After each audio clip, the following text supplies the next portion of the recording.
सध्या back to back 4 गाड्यांचो accident झालेला.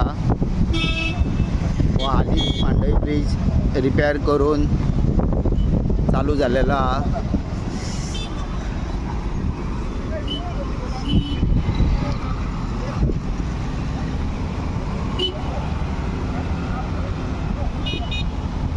कितको क्लोज कॉल आता पळया तुम्ही.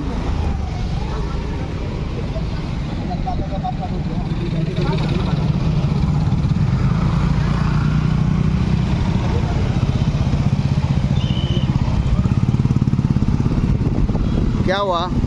गाडी निकाल पुढे काढला किती आले सांगता? सेटलमेंट झालं ना. कोण तुझ्या फुडल्यान येयल्लो ब्रेक मारला तो?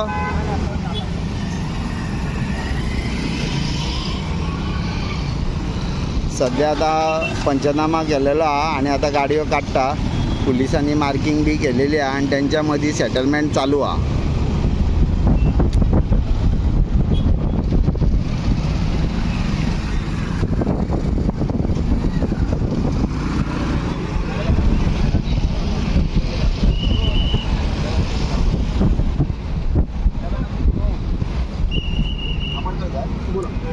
मी पैसे देतो आता गाड्या वगैरे काढणार. ओल्ड मांडवी बोलायचं